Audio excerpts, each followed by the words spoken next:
Hey everybody, welcome back inside another exciting episode of the Stash Report from the Stash Project. Today is February 18th, 2019, and we hope you had a good Valentine's Day weekend. Hopefully you've made up for all of the stuff that you have occurred in the last 12 months since last Valentine's Day.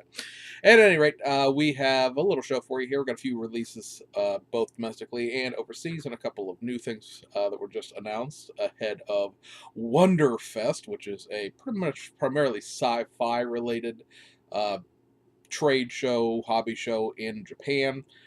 This is the one trade show a year that Fujimi actually visits. They don't do the Shizuoka, they don't do the All Japan Hobby and Model Show. So we always, traditionally speaking, in the last 4 years, they have gone in there and announced a new automotive tool as well, just because they're there, and so that's where they do all the things. Now, granted, one of those automotive tools was the CAD images for an AMG GT3 kit, which, of course, Tamiya ended up doing many years down the road, a couple years down the road. So that one never came to fruition. However, the other ones so far have. And so, I'm sorry, I'm distracted because right behind the camera is a shelf that one of the model kits is sticking like 2/3 of the way off. It's being balanced because the ones underneath of it are about halfway off. A cat has jumped against that shelf and shoved everything. To fix that when I'm done with this. All right, so anyway, my distractions aside, they announced a few things that I think will really entertain a very small select group of this audience and just baffle everybody else. But let's take a quick look here.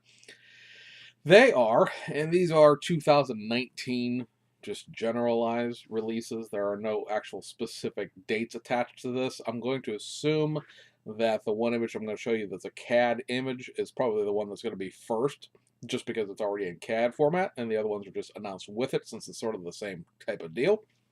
I think perhaps maybe parts of the drivetrain system, that being the chassis plate, because these are curbside, may transfer between the two. But at any rate, first thing that they're going to be doing, I suspect, like I said, just in generally speaking terms of coming first, is this, which is the Suzuki Jimny.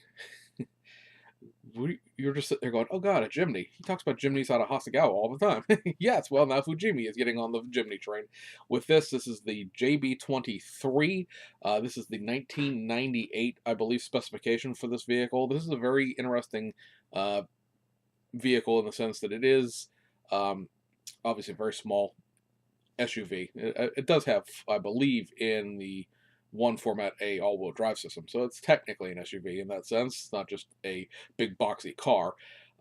This vehicle was produced from 1998 until 2018. It had a 20-year run effectively within the same body shell chassis interior configuration. That, of course, allows Fujimi to have a number of versions that they could do with this kit over time. There was an upgrade in the kit in 2012, which actually, looking at this CAD, may be what this actually is in terms of what year this CAD image is, because 2012 they got a hood scoop, non-functional, but a hood scoop added, and that's what this CAD shows. But there's like a 23, 24, 33, 34, 44, or 43, 44, and I think 53, 54. The differences between those things are very minor differentiations. Of course, Japanese model companies, they'll probably do one of each, but the 2.3 was the home market K vehicle, very small. It's a tax, class regulation for road tax, very, very small, very, very tiny car. And then the 24 version, or anything with a 4 version on it, is the export version. It does not need to meet the K car classification, so it has much larger front rear bumpers. It has fender flares, so the wheels are pushed out a little bit more. It's a little more aggressive looking. It's still the same size, but it is literally, the K class things are so specific as to overhang lengths and widths of the vehicle that adding fender flares and larger bumpers bump it out of the tax class. So I would suspect the CAD image, I think I said, looking at it now, it looks like it's a 2012 JDM version K vehicle. Now, will they do an export version? Depends on how like the fenders and things like that attach, because obviously adding fender flares to a snap-type kit, these are those next vehicles, like they've been doing with the Alfred vans and the Suzuki Hustler and now the Toyota FJ, where they are, very large part content in terms of overall parts, snap-tight kits that are already molded in color. This actually just came up here recently with the 24-hour build. Several people did uh, either Mazda Flares or Suzuki Hustlers because they are snap-tight kits, and in certain cases they were, you know, molded in a color that was either like the white ones, easy to paint, or in some cases people just sort of added a like a pearl clear or something like that to get it behind the Brolin rule, which of course means which if you aren't familiar with the 24-hour rule, 24-hour build in general, the Brolin rule says that you have to paint your model because John Brolin was cheating too much and trying to just polish plastic, and that just takes away from the fun of it. And no, we will never let that die. The Brolin rule shall live forever. But be that as it may, the parts content on the Hustler is close to 100 pieces. The parts content on the FJ Cruiser is in excess of 100 pieces. These are snap-tight kits that have parts content in Revell glue kit territory, so they are very detailed, and a lot of the parts come from, fronts and backs and fenders and things like that, all being separate pieces, due to being easier to reconfigure the tooling if you just have to tool up new bumpers and a grille rather than, of course, a whole new body shell.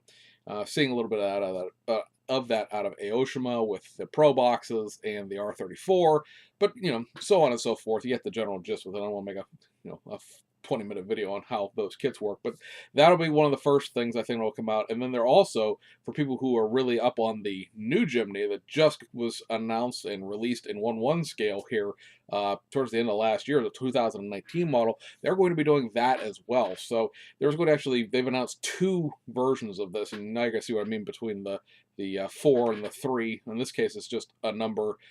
Both of them have a 4 designation, but the inner number goes up to designate between the 2 of them. But anyway, there's the JA64, which is the 2019 K vehicle specification, home market, tax classed Suzuki Jimny, so the brand new one. And then there is the JA74, which is the export market version. So it looks very much like a Jeep Renegade, actually, or something along those lines. It's got that same, but it's much tinier vehicle than the Fiat-based Jeep. But as you see here, it has a bigger, aggressive front bumper. It's got fender flares. I believe there are wheel differences between the two. They're different sets of wheels. This is the Jimny Sierra they're showing here, which is the top-of-the-line export model. I would expect even the export model to have a right-hand drive dashboard, as I don't believe these are exported anywhere, at least directly, that have the driving on the right side of the road idea behind them. Obviously, there are no USDM versions of either one of these because they're tiny cars that wouldn't really be successful if you exported them here in the first place. And of course, Suzuki hasn't had a presence, automotive speaking, in the United States for about 5 years now. They pulled their dealership things out. So I had somebody the other day say, "Oh, did they export those to the United States?" No, they don't export any cars to the United States anymore because they don't have a Suzuki dealership network anymore. So those are the Wonderfest, or leading into the Wonderfest, because I believe that's actually coming up this weekend. Announcements from Fujimi. So some cool stuff. I mean, if you don't care about small cars, I get it. But hey, look, it's not a race car, right? So at least there's that. So we have a few kits from round 2, and then everything else is overseas. A couple wheel sets, not a whole heck of a lot, but it's sort of that quiet week between when all the announcements for the following month come up, and then all of the releases for the current month. So over at round 2, there are going to be 3 AMT kits and an MPC kit, something we normally wouldn't cover, but it just popped in with everything else over at my local hobby shop, so we're going to go ahead and cover, because I know some people will be interested in it anyway. First up, this is actually the last kit from last month. I didn't realize it didn't come out. You get busy and you talk about model kits, eventually you lose track of where you're at. Is this 1/32nd scale 1960 Ford Thunderbird hardtop? So this, of course, is part of the old All-Stars, the new Scale Stars series, where they are basically, slot cars that they have had very simplified chassis and interiors added to them. Is a one-piece body. It does have chrome pieces. A lot of the 1/32nd scale kits from that era would not have had chrome plating, but these ones from AMT did. Um, it's just cool little piece, and it looks like they're going to release over time all of them, or at least most of the All Stars. So this was the next step along that path. So for people who are building those and are collecting them. That kit is back out again. And then in the kits from this month from AMT, first up you have this, the 1959 Chrysler Imperial Hardtop Customizing Kit. So this is effectively an AMT branded reissue of the kit that the Model King, retooled a bunch of stuff to restore the tooling. It was the infamous Resurrection of the Imperial kits. Same kit, basically. It's just now in mass production via AMT. So this is going to have white wall tires added to it. Of course, expanded decal sheet. We're on retro box art alert, as always. And then it has a big thing here on the front. It says convertible boot included. So I don't know if that was something that wasn't in past reissues of this or not. It almost, to me, looks a little bit better as a convertible, because while the drawing on the box looks fantastic, the roof, because it is separate, looks ungainly to me when you put it on. And I know some people don't like convertibles because they're not good with their interior painting, but to me, the roof on this thing looks nothing like the drawing as far as the actual plastic part goes. If I was to buy one, this is very, very, very, very simple kit. Would probably leave the top off, just me, because I don't think, like I said, I don't think the roof looks that great. Just maybe it's just the car itself doesn't look that great with a roof. It looks good with a roof from this angle, but from the side, it just no.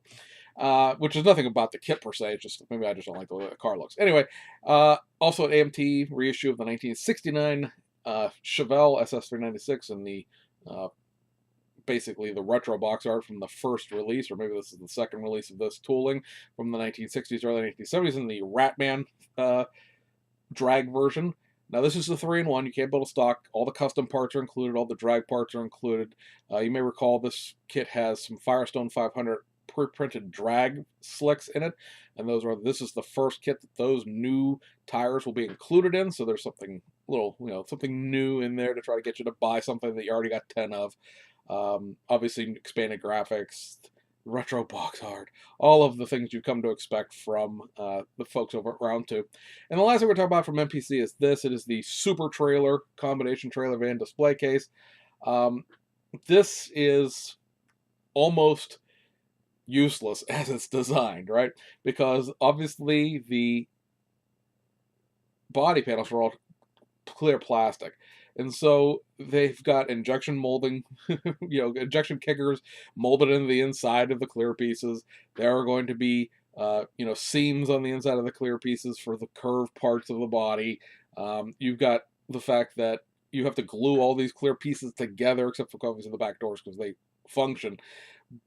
A lot of people just chop the top. Well, the top is separate anyway, but they just take the top off and use the trailer, which then, of course, kills the fact that it's a plastic display case. Look, if you need a plastic display case, just buy one of the AMT Lindbergh ones that are like $8 that are just an old plastic display case, because I think you're going to probably spend, the rest of your life hating yourself for trying to put this together in some form or fashion where it isn't a glue bomb, right? Now, of course, you could just paint the clear parts and make it a color, but then it takes away from the fact that it's a display case. So, like I said, we know something we wouldn't cover per se, but like I said, this did come out. It's got all new decal sheets. I don't know what decals you put on this exactly, other than like license plates, unless you're going to paint again the display case part. Otherwise, you just have decals on clear plastic, and that tends to not look all that particularly great either, unless you're doing like windshield headers and things like that. Just from the nature of the carrier film that's around decal sheets, especially on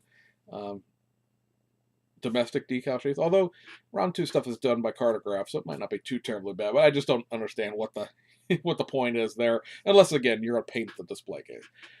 But it is an option back out there. I mean, it's a vintage dual axle 1960s trailer, so there's always that going for it. And that'll take us overseas, where we have a few things out of Hasegawa, a couple wheel sets out of Aoshima, and one kit out of Fujimi. So let's do the wheel sets real quick, because we could just plow through these.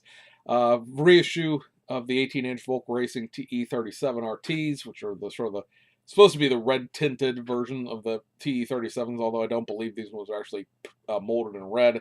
There is another set that is, but I don't believe this is that set.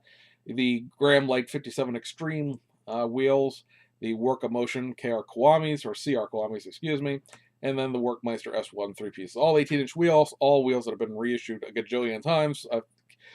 We talk about these at least once a year, maybe twice a year. And as always, the Workmeister 3 pieces are 1-piece actual wheels in the box. So don't think you're getting a 3-piece wheel there. You're not. Fujimi had a reissue on their initial D series. This is, whoops, put the thing a little too far away. Can't reach it. I didn't think I needed my sheet, and then I do, because I want to make sure I get this person's name right.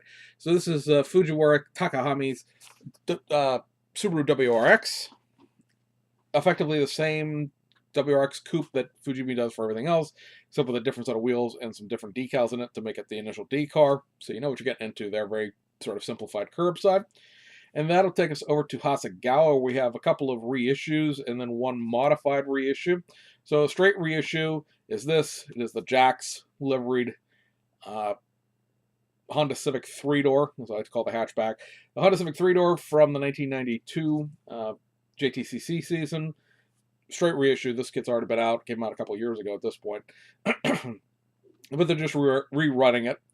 And then on the reissue that hasn't been around for a while is this, the Subaru Legacy 1991 Royal Auto Club Rally, the Rack Rally.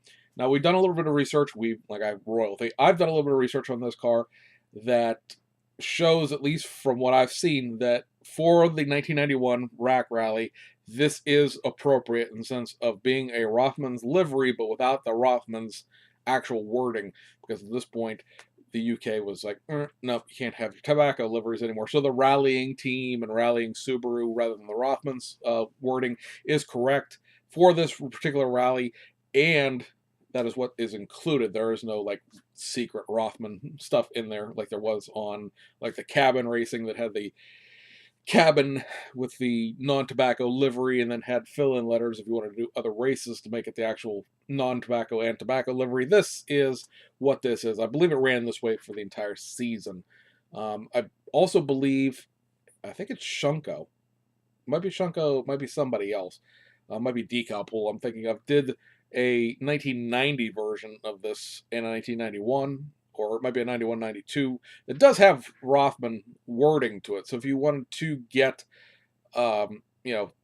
this livery with the appropriate associate sponsorships and everything for the Rothman team liveries that ran other races, it is out there to find if you want to.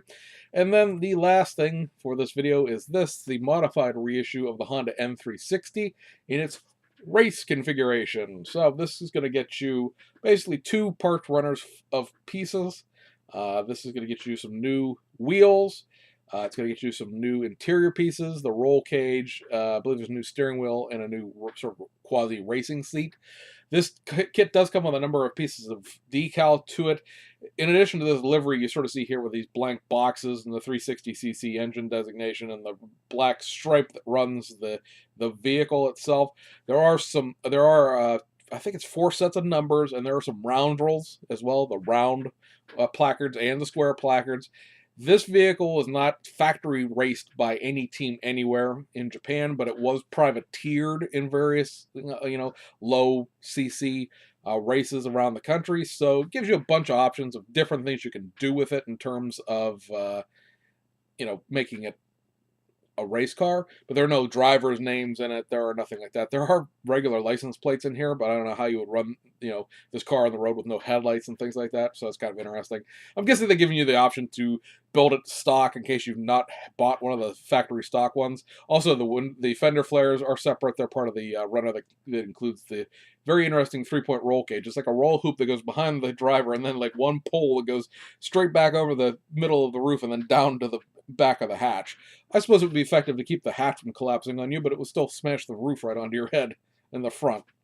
But then I would say, well, then how often are you going to roll over a car this small? But if you've ever watched any of those weekly race wreck things they do on YouTube, you see that a lot of these series that still run to this day, that run little things like Fiats and small cars like that, they tend to roll over a lot, because once you get those things to a certain point going around a corner, they're going over and you ain't stopping them. So at any rate, that's out there if you're interested. It's a little interesting conversation piece. Like I said, if you buy one and build it, you'll be the only one at your model club that has one. So that, guys, will wrap up this video for this week. So we, of course, have pretty much all the Hasegawa stuff that's come in now except one kit.